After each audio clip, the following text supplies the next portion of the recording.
එයාට ජීවත් වෙන්න අයිතියක් තියෙනවා.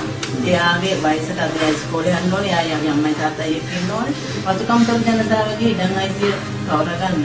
එයාට මේ ඇවිදින්න කියලා කියන්නේ මම උමනාවක් නෑ. එයාට ඒක මෙයාව ඇත්ලට් එවන්න තමයි අපි පයින් යනවා කියලා ඒකට නෑ එන්නාට අරකේ තියෙන වෙනස්. ඔයාට එහෙමනම් ක්‍රීඩා අමාත්‍යාංශයේ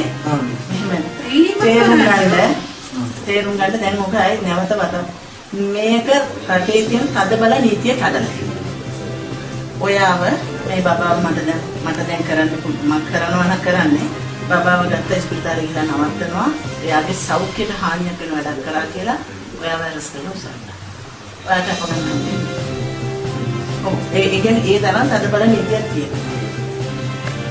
ස්ටොප් කරන්න. ඔයා දැන් මෙතනදී හරි ජීවත් වෙන්න නැත්නම් ඔයාට ළමයා හම්බෙන්නේ නැහැ. ඒ ඔයා ළමයා වැරදි විදිහට යොදාගත්ත කියන්නේ මේ රටේ නීතිය කියන්නේ ඔයාට මම දෙනවා. ඒක මම අපේ වෙන කරනවා නෙවෙයි. ඒක තමයි රටේ නීතිය. නීතියක් තියෙනවානේ. ඒ නීතියේදී එතනදී ඔයාගේ දැන් මේ බබා මොනවද මේ වගේ නියම ඕන කියලා කියනවා නම් ඔයා අරගෙන යන්න මේකට. මොකටද මේ ක්‍රීඩා මතෙන් තියෙනවා කට්ටිය ඉන්නවා දැන් ඒජ් ඔෆිස් එකේ තියෙනවානේ මේ පුරතෝ ක්‍රීඩා එකේ අපේ දරුවනේ අපි තමයි මෙයා තමයි අයිතිමකාරයා. මම එයාට සපෝට් දෙන්න කෙනා. තමයි සම්මාන. මේ ඉතින් මේ ඉතින් පොර මුරේදී